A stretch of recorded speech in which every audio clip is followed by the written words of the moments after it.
ഈ ഭക്തി ചൂഷണം ചെയ്ത് അല്ലെങ്കിൽ ഉപയോഗിച്ച സിനിമയല്ല മാളികപ്പുറം. നമ്മൾ ഉപയോഗിക്കുന്ന വാക്കുകൾക്കാണ് എപ്പോഴും ഞാൻ ഇത്രയും കാര്യങ്ങൾ ഭയങ്കര ഫോക്കസ് ചെയ്യുന്നത്. That is when you say that ഭക്തി ഉപയോഗിച്ചെന്നല്ല അതിന്റെ എലമെന്റ്സ് ആണ് നമ്മൾ അതിനകത്ത് ഫസ്റ്റ് മാളികപ്പുറത്തെ കുറിച്ച് പറഞ്ഞുകൊണ്ട് അത് ക്ലിയർ ചെയ്യാണ്. അതങ്ങനെയല്ല, ഉപയോഗിക്കുന്ന വാക്കുകൾ ഭയങ്കര പ്രശ്നം ഉണ്ടാക്കും. ബിക്കോസ് അതിനെ ചുറ്റിപ്പറ്റിയായിരിക്കും മറുപടി. അപ്പോൾ നിങ്ങളുടെ ചോദ്യം ഒരു സ്റ്റേറ്റ്മെൻറ്റായി മാറും. I am respecting the fact that നിങ്ങളൊരു ജേർണലിസ്റ്റാണ്, നിങ്ങളൊരു ചോദ്യം ചോദിക്കുന്നു, ഞാൻ അതിന് കൃത്യമായ മറുപടി, എൻ്റെ അണ്ടർസ്റ്റാൻഡിങ്ങിലുള്ള മറുപടി ഞാൻ നിങ്ങൾക്ക് തരുന്നു. അത് ഞാൻ നിങ്ങൾക്ക് തരുന്ന മര്യാദയും എന്ന് മാത്രമേ ഉള്ളൂ. പിന്നെ ഇത് എൻ്റെ മുന്നേ വന്ന ആക്ടേഴ്സ് അവരെങ്ങനെയാണ് ലൈഫിനെ ഡീൽ ചെയ്ത് അത് ബെഞ്ച് മാർക്ക് വെച്ച് ജീവിക്കുന്ന ആളല്ലേ ഞാൻ. ഇപ്പോഴും ഇന്നലെ ഞാനൊരു ഇവൻറ്റിന് പോയപ്പോൾ എന്നെ അവർ സ്റ്റേജിൽ വിളിച്ചത് മസാലകളിൽ നിന്നാണായിട്ടാണ്. ചേട്ടാ, ഇത് കാലുകൊണ്ട് അടിച്ചത് എങ്ങനെ പൊട്ടാനാണ്? ഇത് എന്ത് ലോജിക്കാണുള്ളത്? നീ ലോജിക്കൊന്നും നോക്കണ്ട, നീ വന്ന് അഭിനയിച്ചാൽ മതി എന്ന് പറഞ്ഞു. ഞാൻ ഈ മാളികപ്പുറമൊക്കെ ചെയ്ത് കഴിഞ്ഞ സമയത്ത് തിയേറ്റർ ഓണേഴ്സ് അല്ലെങ്കിൽ എൻ്റെ സുഹൃത്തുക്കളൊക്കെ എന്നോട് പറഞ്ഞത്, ദിലീപേട്ടൻ്റെ സിനിമകൾ കാണാൻ വരുന്ന ഓഡിയൻസ് ഇത്തവണ കണ്ടു എന്നൊക്കെ പറഞ്ഞു. രഞ്ജിത് ശങ്കർ ഈ കഥയായിട്ട് വന്നപ്പോൾ ഞാൻ ഫസ്റ്റ് റീഡ് സെഷനിൽ തന്നെ നമുക്ക് ഭയങ്കര ഇഷ്ടപ്പെട്ടു. ഐ ഫീൽ രഞ്ജിത് ശങ്കറിൻ്റെ ഏറ്റവും നല്ല റൈറ്റിംഗ് ടെക്സ്റ്റ് ആയിരിക്കും അത്. ഉണ്ണി മുകുന്ദനാണ് നമുക്കിപ്പോൾ ഉള്ളത്. ഹായ് ഉണ്ണി. നമസ്കാരം. മാളികപ്പുറത്തിന് ശേഷം ജയ് ഗണേഷ് മറ്റു വരികയാണ്. ട്രെയിലർ ഞാൻ കണ്ടിട്ടുണ്ടായിരുന്നു, പട്ടും കണ്ടു. ട്രെയിലർ ഒരു ഇൻസ്പയറിംഗ് സാധനമാണ്. ഇപ്പോൾ സ്പോർട്സ് സിനിമകൾ കാണുമ്പോൾ നമുക്ക് കിട്ടുന്ന ഒരു ഫീൽ ഉണ്ട്. ആ ഫീലിലേക്കാണ് എനിക്കറിയില്ല എങ്ങനെയാണ് സിനിമയെ കുറിച്ച് അറിയില്ല, പക്ഷെ ട്രെയിലർ കാണുമ്പോൾ അത്തരം ഒരു എലമെന്റ് വർക്കൗട്ട് ആവുമെന്നാണ് വിചാരിക്കുന്നത്. സിനിമയെ കുറിച്ച് പറയും.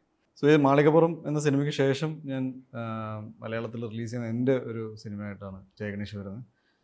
So Malikappuram I think 2022 December മാസമാണ് റിലീസായത്.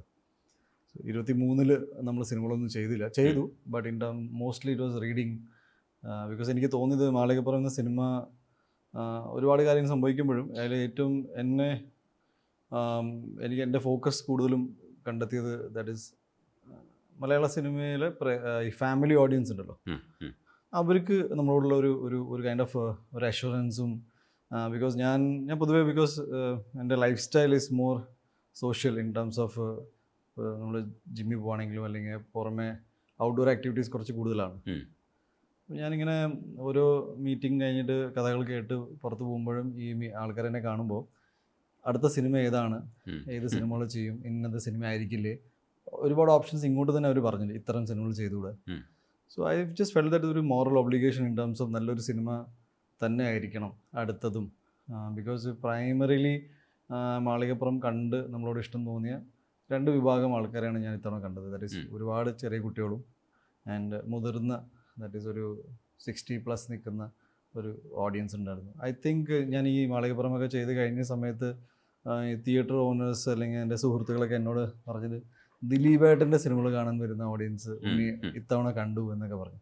സോ എനിക്ക് സത്യത്തിൽ അങ്ങനത്തെ ഒരു ബൈഫക്കേഷനൊന്നും ഞാൻ ഒരിക്കലും എൻ്റെ സിനിമയിൽ കണ്ടിട്ടില്ല. ബട്ട് ഞാൻ മനസ്സിലാക്കിയത് ഒരു വലിയ കൂട്ടം ആൾക്കാർ, ദാറ്റ് ഈസ് പൊതുവേ തിയേറ്ററിൽ പോവാത്തൊരു വലിയൊരു ഈ അടുത്തായിട്ട് അങ്ങനെ സംഭവിച്ചിട്ടുണ്ടായിരുന്നു. സോ മാളികപ്പുറം കൊണ്ട് അങ്ങനെ സംഭവിച്ചിട്ടുണ്ട്. സോ ഐ തോട്ട് ഒരു സിനിമ ചെയ്യുമ്പോൾ ഒരു ജനകീയമായ സിനിമ ചെയ്യണം, അത് നല്ല കഥയായിരിക്കണം പ്രൈമറിലി.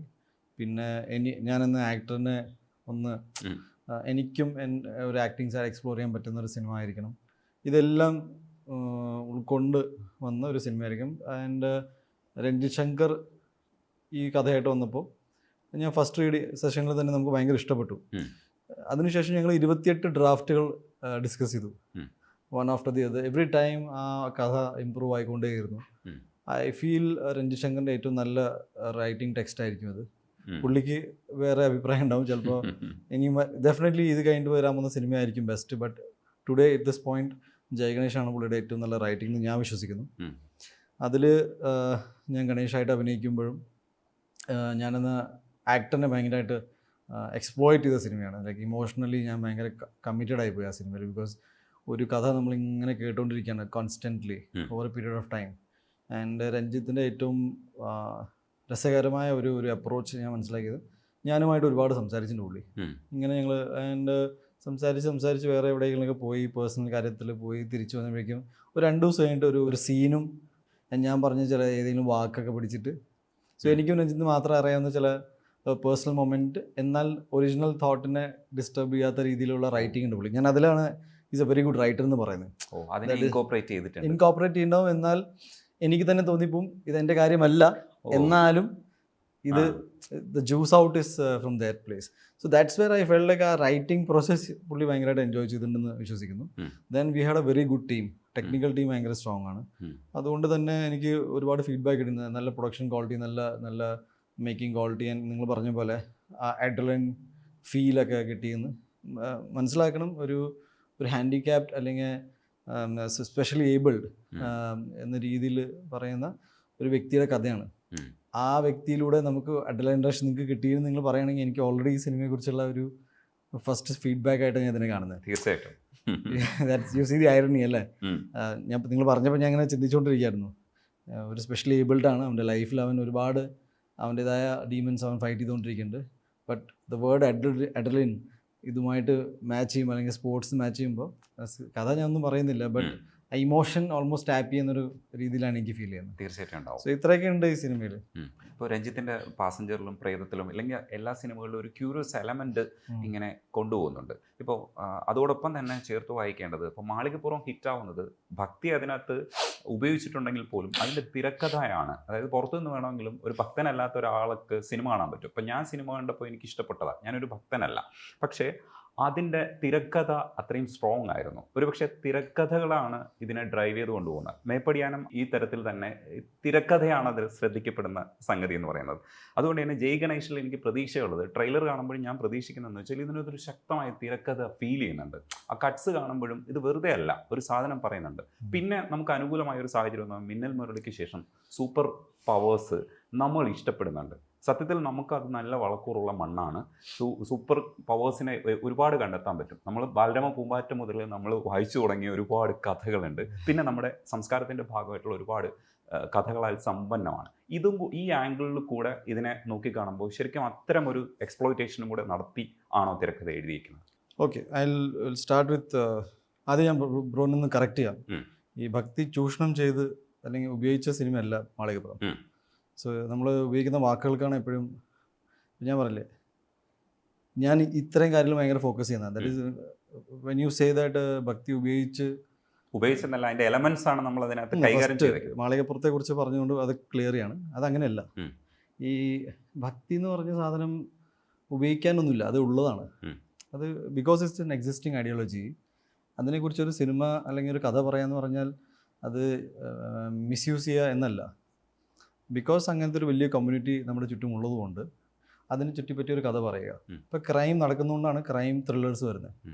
അപ്പോൾ ക്രൈം ചെയ്യുന്നവരെ അല്ലെങ്കിൽ ക്രൈമിൽ പെട്ടവരെ അവരുടെ കഥകളെ ഞാൻ മിസ്യൂസ് ചെയ്തിട്ടൊരു ക്രൈം ത്രില്ലർ ഉണ്ടാക്കിയെന്ന് ആരും പറയാറില്ല. You see what happens.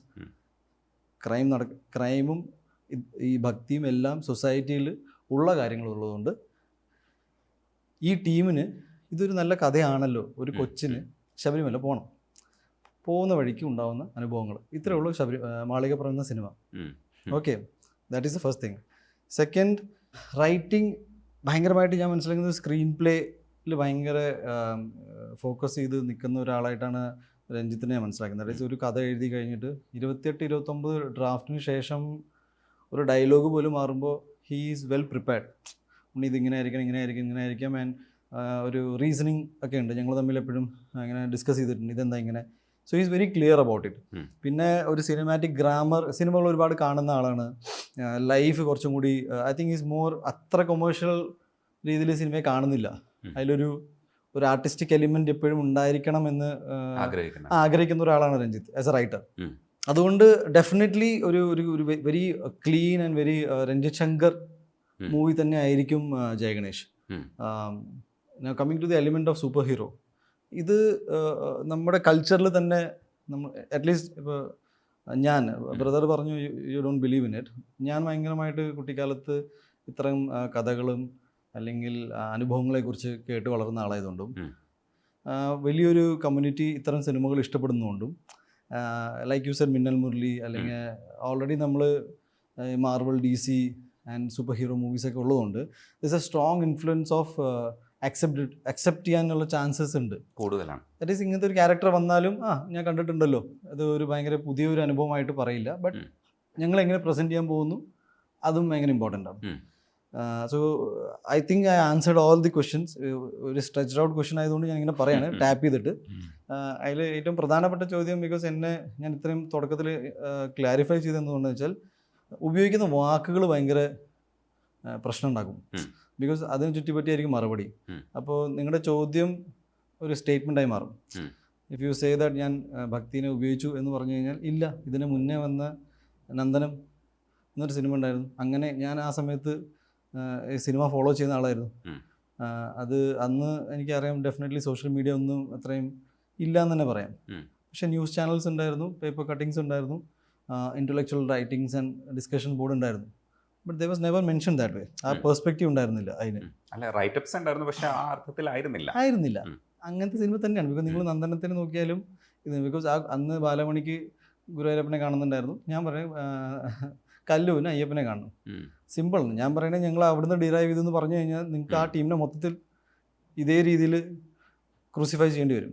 So ഞാൻ അതാ പറയുന്നത്. ബിക്കോസ് ഇതിപ്പോൾ ഉപയോഗിക്കുന്ന നല്ല ആ എലമെന്റ് ഉപയോഗിക്കാൻ പാടില്ല എന്നുള്ള അർത്ഥത്തില്ല. ഇപ്പൊ നമ്മൾ സ്പോർട്സ് സിനിമ എന്തുകൊണ്ട് എടുക്കുന്നു എന്ന് വെച്ചാൽ അതിനകത്തൊരു വിജയം ഓൾറെഡി. ഭക്തി ഞാനെന്താ പറയാ, ഞാനിപ്പോൾ അത് നമുക്ക് വിട്ടേക്കാം. പക്ഷേ ഈ ഭക്തി ഉപയോഗിച്ച് ചെയ്തു എന്ന് പറയുമ്പോൾ നിങ്ങൾക്കറിയാം ഇതിനെ ചുറ്റിപ്പറ്റി ഒരുപാട് പ്രശ്നങ്ങളുണ്ടായ സിനിമയാണ്. ഇത് പ്രശ്നങ്ങളില്ലാത്ത സിനിമ ആയിരുന്നെങ്കിൽ ഞാനിത് അങ്ങനെ വിട്ടേനെ.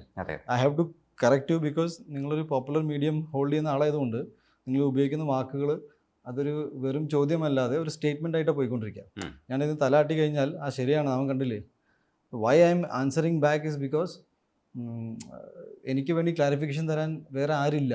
ഉണ്ണിയാണ് ആൻസർ പറയേണ്ടത്. ഞാനാണ് ആൻസർ പറയേണ്ടത്. ബിക്കോസ് ആക്ച്വലി ഞാനല്ല ആൻസർ പറയേണ്ടത്. നിങ്ങൾ ഈ ചോദ്യങ്ങളെല്ലാം ചോദിക്കേണ്ടത്.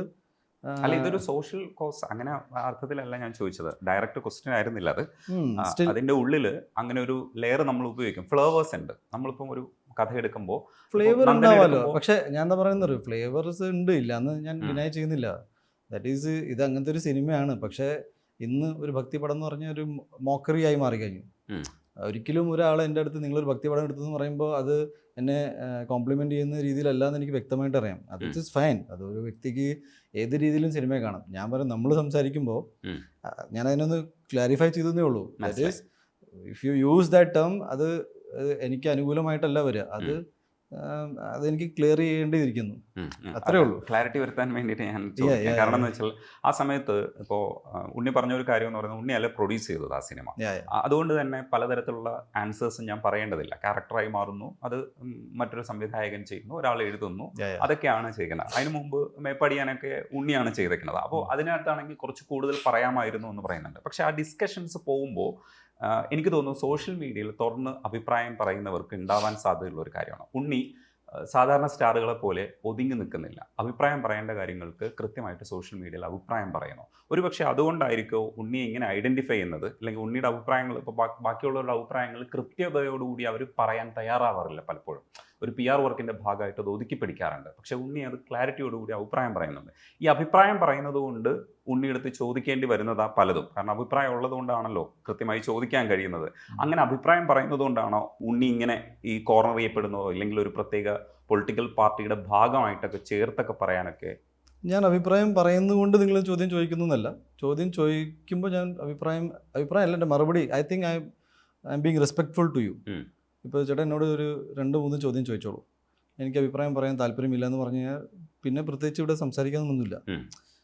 I am respecting the fact that നിങ്ങളൊരു ജേർണലിസ്റ്റാണ്, നിങ്ങളൊരു ചോദ്യം ചോദിക്കുന്നു, ഞാൻ അതിന് കൃത്യമായ മറുപടി, എൻ്റെ അണ്ടർസ്റ്റാൻഡിങ്ങിലുള്ള മറുപടി ഞാൻ നിങ്ങൾക്ക് തരുന്നു. അത് ഞാൻ നിങ്ങൾക്ക് തരുന്ന മര്യാദയും എന്ന് മാത്രമേ ഉള്ളൂ. അതിൽ ഡിസ്റെസ്പെക്റ്റ് ആവാൻ ഒന്നുമില്ല. നിങ്ങൾ ചോദിക്കുന്ന ചോദ്യത്തിന് നിങ്ങൾക്ക് അല്ലെങ്കിൽ ഒരു പോപ്പുലർ ഒപ്പീനിയനുമായിട്ട് ചേർന്ന് നിൽക്കുന്ന അഭിപ്രായം അല്ല എന്ന് തോന്നുവാണെങ്കിലും I think I am still being respectful. Because എനിക്ക് എൻ്റെ കാര്യം പറയാനുള്ളൊരു സ്പേസ് ഉണ്ട്. ഞാൻ ലൈഫിനെ കാണുന്നതും ഞാൻ മനസ്സിലാക്കിയ കാര്യങ്ങളും എനിക്ക് സത്യമായിട്ട് തോന്നുന്ന കാര്യങ്ങളാണ് ഞാൻ പറയുന്നത്.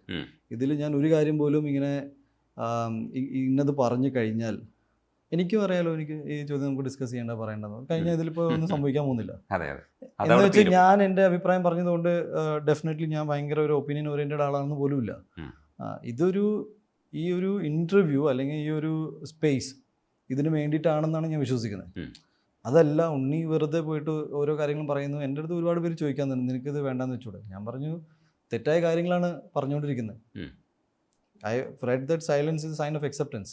ഞാൻ അങ്ങനെ അക്സെപ്റ്റ് ചെയ്യാൻ ആഗ്രഹിക്കുന്നില്ല. ബിക്കോസ് ഏതെങ്കിലും രീതിയിലൊരു മിസ്കൺസെപ്ഷൻ ഉണ്ടെങ്കിൽ എൻ്റെ വാക്കുകൾ കൊണ്ട് അത് ക്ലിയർ ചെയ്യാവുകയാണെങ്കിൽ ക്ലിയർ ആയിക്കോട്ടെ.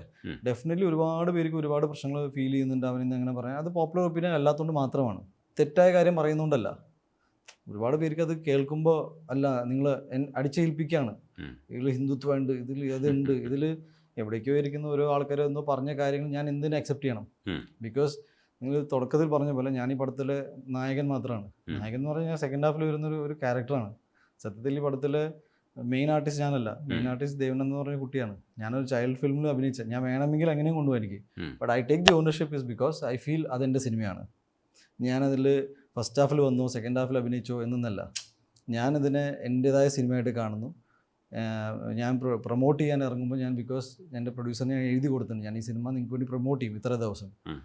പിന്നെ ഇത്ര ദിവസം കവിഞ്ഞ് ഞാൻ പ്രൊമോട്ട് ചെയ്യുന്നത് വെച്ചാൽ എനിക്ക് എൻ്റെ സിനിമ എൻ്റെ ഭയങ്കരമായ ഇമോഷണൽ കണക്ട് ആയിട്ടുണ്ട്, എൻ്റെ ഫിസിക്കൽ എന്നുണ്ട്. ഞാൻ സിനിമയെ സൈൻ ചെയ്ത് വന്ന് പോകുന്ന ഒരു ടൈപ്പ് ഓഫ് ആക്ടർ അല്ല.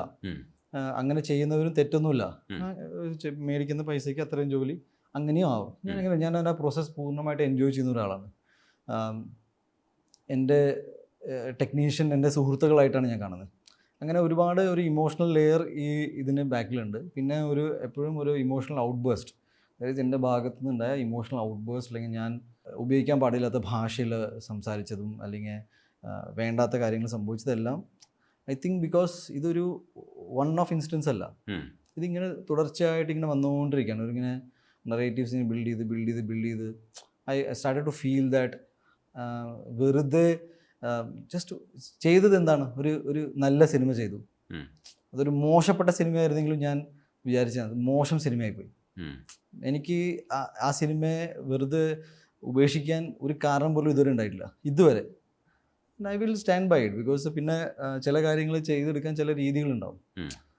അതിൽ പലർക്കും ഉണ്ണിക്കത് നിങ്ങൾ പറഞ്ഞ പോലെ മറുപടി പറയാതിരിക്കാം, ചോദിക്കാതിരിക്കാം. അങ്ങനെയാണെങ്കിൽ നമുക്ക് പല രീതിയിലും കാര്യങ്ങളും ഡീൽ ചെയ്യാവുന്നുള്ളൂ.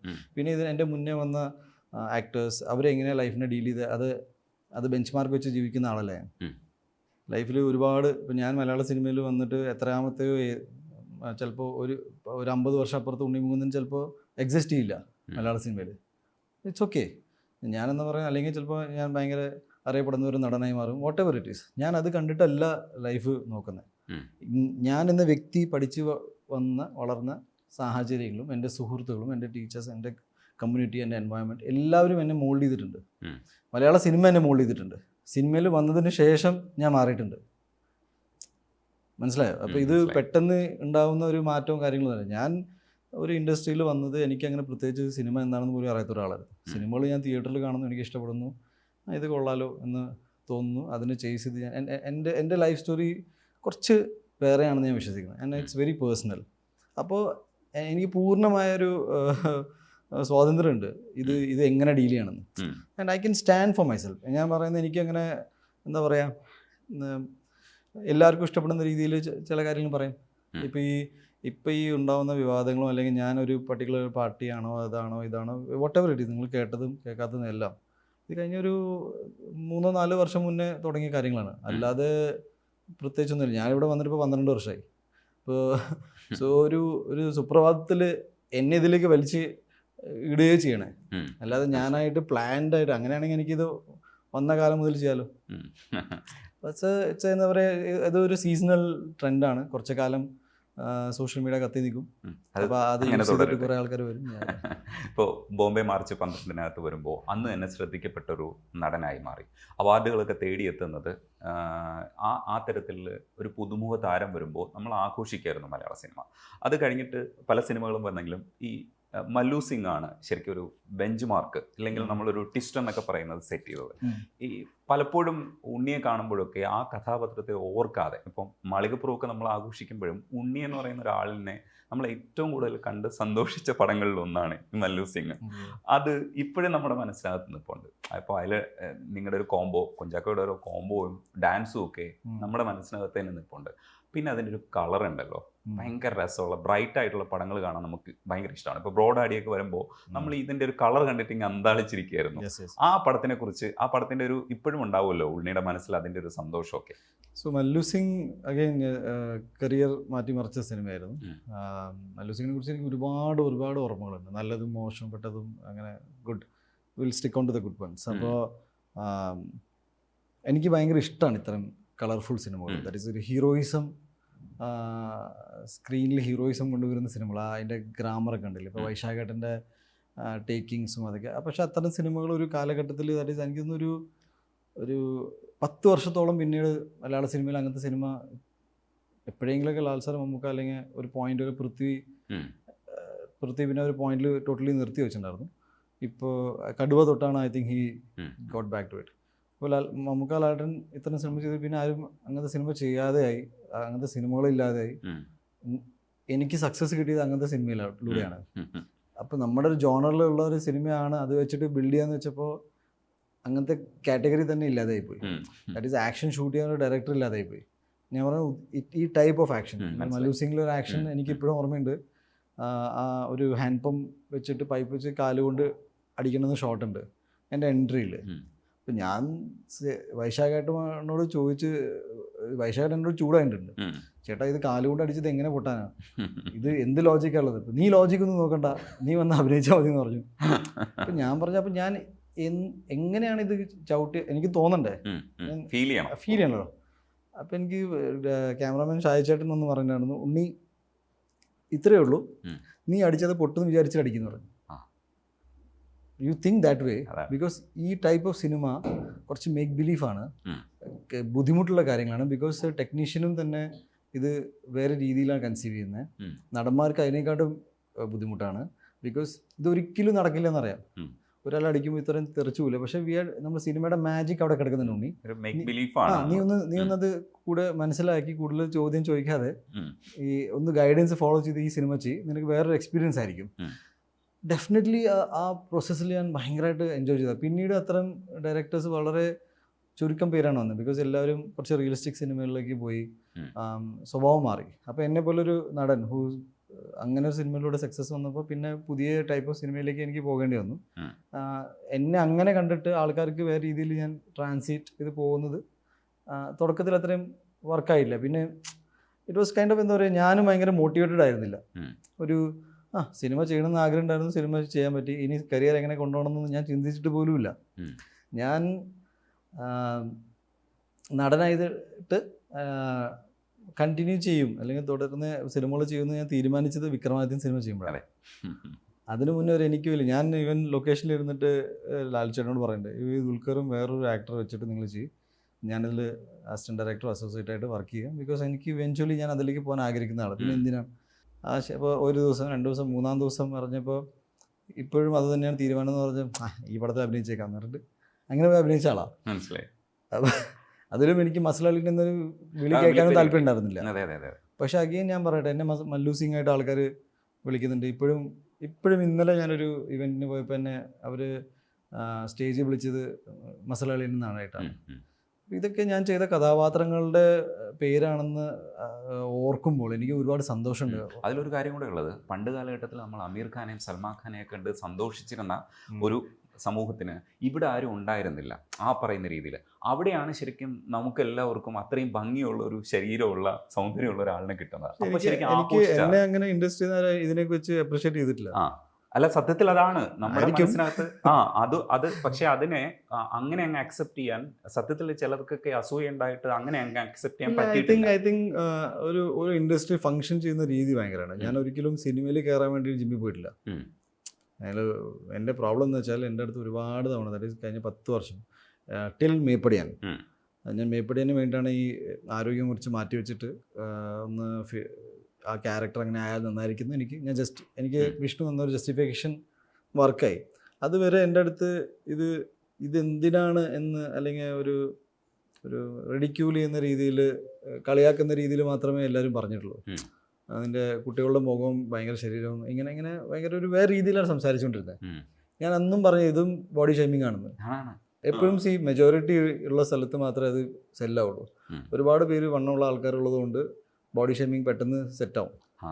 മെലിഞ്ഞ ആൾക്കാർ ഒരുപാടുള്ളത് കൊണ്ട് ബോഡി ഷേമിംഗ് ആണ്, ഒരു മെലിഞ്ഞ ആളെ എങ്ങനെ കളിയാക്കി എന്ന് പറയുമ്പോൾ അതിനെ അനുകൂലിച്ച് സംസാരിക്കുന്ന ആൾക്കാരുണ്ട്.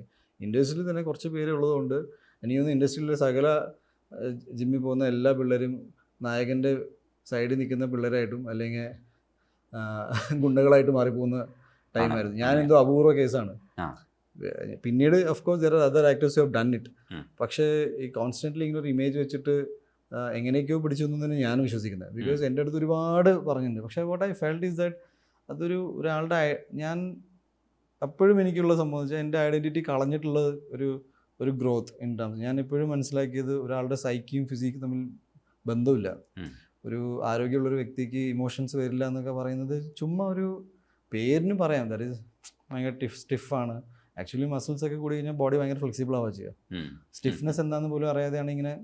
അപ്പോൾ ഒരു ഇൻഡസ്ട്രിയിൽ ഒരു 10 ഹീറോസ് ഭയങ്കര ഫിസിക്കുള്ള ആൾക്കാരായിരുന്നു, ഇത് നോർമലായനെ. ഇവിടെ എവിടെ ഒരാൾ മാത്രം ഇങ്ങനെ നിൽക്കുമ്പോൾ ഭയങ്കര ഓക്വേർഡായിട്ട്. പിന്നെ ജലസി ഫാക്ടർ ഒന്നും ഞാൻ അതിൽ കാണുന്നത്, അത് ഭയങ്കര ബാലിഷ്യമായ കാര്യങ്ങളാണ്. I think it's more of A നമ്മൾ ഫൈൻ ട്യൂൺഡ് ആയിപ്പോയി. ദാറ്റ് ഈസ് ഒരു സാധാരണക്കാരനായിട്ട് അഭിനയിക്കാൻ പോവുകയാണെങ്കിൽ കുറച്ച് വയറും കുറച്ച് ഇതും. പക്ഷെ ഞാൻ കണ്ട സാധാരണക്കാരെല്ലാവരും ഭയങ്കര ഫിറ്റാണ്. ഞാൻ എപ്പോഴും ഭയങ്കര എനിക്ക് കോൺട്രഡിക്റ്റിംഗ് ആണ്. എനിക്ക് സാധാരണക്കാരനാണ്, സാധാരണ കുടുംബത്തിലൊരു അച്ഛനും അനിയനും ജ്യേഷ്ഠനും എല്ലാവരും ഭയങ്കര ഫിറ്റായ ആൾക്കാരാണ്. ബിക്കോസ് അവർ ജോലിക്ക് പോകും, പണിയെടുക്കും. ഇത് സിനിമയിലുള്ള സാധാരണക്കാരന് മാത്രമേ ഉള്ളൂ ഈ ഭയങ്കര എന്താ പറയുക എപ്പോഴും അങ്ങനെ. പിന്നെ കാലഘട്ടം മാറി, പുതിയ ആൾക്കാരൊന്നും ഇപ്പോൾ ഞാൻ പിന്നെ അതിനെ ചലഞ്ച് ചെയ്യാൻ പോയില്ല. ഞാൻ പിന്നെ എന്താ ചെയ്തതെന്ന് വെച്ചാൽ എനിക്ക് പറ്റാവുന്ന കഥാപാത്രങ്ങൾ ഞാൻ എടുത്ത്, ബിക്കോസ് ഒരു കരിയർ ടൈമിൽ ഭയങ്കര ഡിപ്പിലേക്ക് പോയിട്ടുണ്ടായിരുന്നു, ഭയങ്കരമായ ഡിപ്പ്. ദാറ്റ് ഈസ് സ്റ്റൈലാണ് ഞാൻ ലാസ്റ്റ് ആക്ഷൻ ചെയ്ത സിനിമ. ഞാൻ സ്റ്റൈലിലും ഞാൻ ഈ പറഞ്ഞ കളർ കണ്ടെത്താൻ നമ്മൾ ശ്രമിച്ചിട്ടുണ്ടായിരുന്നു. പക്ഷേ അതിൻ്റെ ഒരു പ്രൊഡക്ഷൻ അല്ല, ഒരു മൊത്തത്തിലൊരു ഇഷ്യൂ വന്നപ്പോൾ ഞാൻ തീരുമാനിച്ചു ഇനി ഫൈറ്റ് ചെയ്യുന്നില്ല. എന്നാൽ എനിക്ക് ഭയങ്കര വിഷമത്തോടെ എടുത്ത തീരുമാനമാണത്. ബിക്കോസ് എന്നെ ആ പടത്തിലെ ആക്ഷൻ സീക്വൻസുകൾ കണ്ടിട്ട് മമ്മൂക്ക അപ്രീഷിയേറ്റ് ചെയ്തിട്ടുണ്ടായിരുന്നു. നിൻ്റെ ഏറ്റവും ഭംഗിയുള്ള ഫൈറ്റിംഗ് സീക്വൻസ് ഈ സിനിമയിലാണെന്ന്. സോ 2016 സംതിങ് ഞാൻ ആക്ഷൻ സിനിമകൾ ചെയ്യില്ല എന്ന് വെച്ചിട്ട് എടുത്ത തീരുമാനമാണ്. പിന്നെ ഞാൻ ഫൈറ്റ് ചെയ്തത് നായകനായിട്ട് മാളികപ്പുറത്തുള്ള ചെറിയൊരു കാട്ടിലെ ഫൈറ്റാണ്. സോ തിങ് ഈസ് ദാറ്റ് ഞാൻ വിചാരിച്ചു ഓക്കെ നമ്മളിങ്ങനെ നിന്നാലും ശരിയാവില്ല, കറക്റ്റ് ഒരു കഥ വരുമ്പോൾ ഞാൻ definitely if the idea cells. അപ്പോൾ വിഷ്ണു എന്നോട് പറഞ്ഞായിരുന്നു ഈ ജയകൃഷ്ണൻ എന്ന കഥാപാത്രത്തിന് ഒറിജിനൽ സ്ക്രിപ്റ്റിൽ, മേപ്പാടേൻ്റെ ഒറിജിനൽ സ്ക്രിപ്റ്റിൽ രജിസ്ട്രാറിൻ്റെ അടുത്ത് പോയിട്ട് ജയകൃഷ്ണൻ അയാളെ അടിക്കുന്നുണ്ട്. അപ്പോൾ നമ്മൾ ഇതുവരെ ആ പടത്തിൻ്റെ ഒരു സ്ക്രീൻ പ്ലേ എന്ന് വെച്ചാൽ ഭയങ്കര റൂൾസ് ആൻഡ് ലോ എല്ലാം സിസ്റ്റമാറ്റിക് ആയിട്ട് പോകണമെന്നുണ്ടായിരുന്നു. ഞാൻ പറഞ്ഞു ജയകൃഷ്ണൻ ഈ ഘട്ടത്തിൽ ഈ രജിസ്ട്രാറിനെ അടിച്ചു കഴിഞ്ഞാൽ ജയിലിൽ പോകും, ജയിലിൽ പോയി കഴിഞ്ഞാൽ പുറത്ത് വരാൻ പറ്റില്ല, പുറത്ത് വന്നില്ലെങ്കിൽ പിന്നെ കഥയില്ല, അപ്പോൾ അടിക്കണ്ട, പക്ഷെ വാക്കുതർക്കുണ്ടാവും. ഇപ്പോൾ ഈ പോയിന്റിലാണ് ഐഡിയാസ് എല്ലാം ഇത്. അതായത് നിന്നെ കണ്ട നീ ഒരു അടി കൊടുക്കുന്നുള്ളൊരു തോന്നലുണ്ട്. അപ്പോൾ ഞാൻ പറയും എന്ത് ചെയ്യണമെന്ന്. അപ്പോൾ ഈ ഫിസിക്കൽ ഒരു ബിൽഡ് കുറച്ച് നമുക്ക് ഉപേക്ഷിച്ചാൽ ചിലപ്പോൾ നിൻ്റെ ബോഡി ലാംഗ്വേജ് മാറും, ചിലപ്പോൾ നീ കുറച്ചും കൂടി ലൈക്കബിളായ ഒരു ജയകൃഷ്ണനായി മാറും. അതിന് മുടിയൊന്നും അത്രയും നീണ്ടി വയ്ക്കുന്ന കാര്യം. അപ്പോൾ കൊറോണ വന്നപ്പോൾ എല്ലാവരും താടി മുടി വളർത്തിയപ്പോൾ ഞാൻ ആദ്യമായിട്ടാണ് കുറേ മുടിയൊക്കെ നീട്ടി വളർത്തിയത്. അപ്പോൾ വിഷ്ണുവിനെ കണ്ടപ്പോൾ നിന്നെ ഇങ്ങനെ ആരും കണ്ടിട്ടില്ല, അപ്പോൾ മൊത്തത്തിൽ അങ്ങ് ഒരു പുതിയ ഒരു ഉണ്ണിമൂന്നിനെ കൊണ്ടുവരിക. ഞാൻ ശരി എന്തെങ്കിലും ആയിക്കോട്ടെ എന്ന് വെച്ചാൽ ചെയ്ത സിനിമയാണ്.